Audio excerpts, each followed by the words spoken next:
के तपाईहरू एउटा यस्तो सिक्युरिटी गार्डको खोजीमा हुनुहुन्छ जसले बिना तलब सुविधा आजीवन तपाईको चौकीदारी गर्छ? पक्नुस्, म यहाँ तपाईलाई कुनै कुकुर बेच्न आएको होइन। इन्ट्रोड्युसिङ नेपालकै उत्पादन माटो जीपीटी। श्रम संस्कृति पार्टीका महान साइन्टिस्टहरूले सालौंको रिसर्च एन्ड डेभलपमेन्ट पछि तयार पार्नु भएको एआई सेनाको फर्स्ट प्रोटोटाइप। केवल एकचोटि प्रम्प्ट हाल्नुस्, त्यसपछि जिन्दगीभर तपाईको गुणगान, तपाईको लागि श्रमदान अनि परिआए हानाहानको all in one combo. Order गर्नको लागि आजै क्यूआरमा डोनेसन दिनुहोस्। वेलकम ब्याक टु जनहितमा भारी episode 5। Don't forget to subscribe and let us dive right in. साथीहरू, अहिले सोशल मिडियामा हामी दुईजना कङफु मास्टर देख्न सक्छौँ।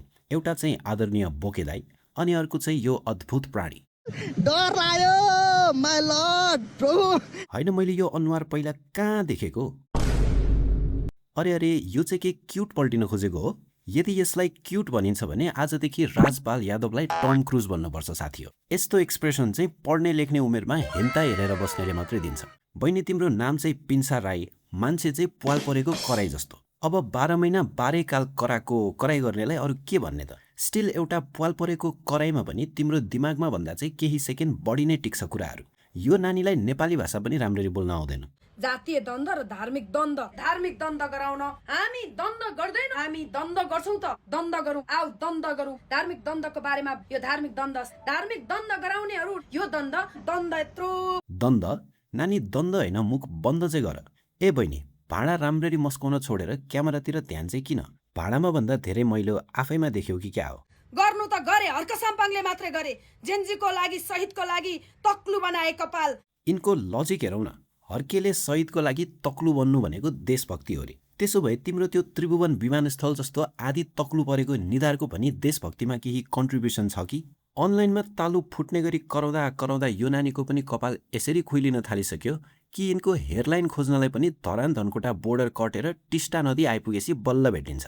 तर दिमाग खोज्नलाई चाहिँ इलन दाईको रकेट नै सापट मागेर धरती त्याग गर्नुपर्छ। यदि तालु चिन्डे हुनु देशभक्ति हो भने हाम्रो विनायक कुइकेल जस्तो ठुलो राष्ट्रसेवक को होला? अनि मेरो हजुरबा त झन् फुल टाइम रेभोल्युसनरी। त्यो वर्षौं पुरानो त्यो मेसिनहरू हैन सञ्चालनमा ल्याएर कति दिन टिक्ला? हे कराई नानी, मेसिनहरूको टाइमली सर्भिसिङ अनि मेन्टेनेन्स पनि हुन्छ क्या? त्यो भनेको चाहिँ तिमीले आफ्नो चन्द्रमाको सतह रूपी अनुहारमा फाउन्डेसन पोतेको जस्तो होइन नि फेरि। साँच्चै यो नानी हाँडीमा मकै भुटेको जसरी पटर पटर गर्नको लागि पनि यस्तो 8K अल्ट्रा रेजोल्युसनको मेकअप पोतेर आउँछिन् कि रेन्डर गर्नलाई पनि 4वटा RTX 5090 को ग्राफिक्स कार्ड चाहिन्छ। नासाको वेबसाइटमा पनि अर्थको क्रस्ट भनेर सर्च गर्यो भने तिम्रै थोपडा देखाउँछ।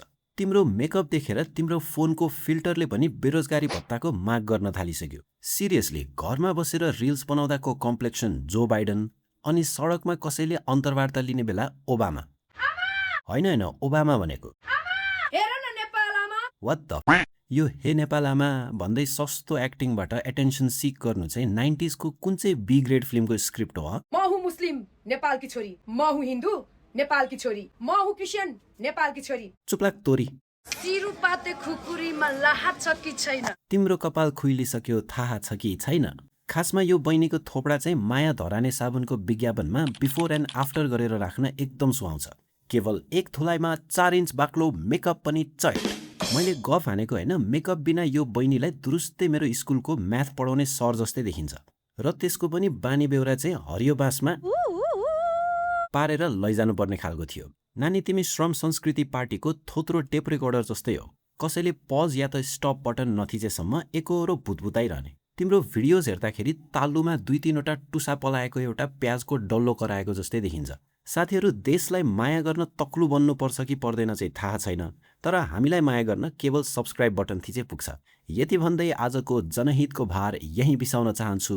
फेरि भेट्नेछौँ अर्को एपिसोडमा।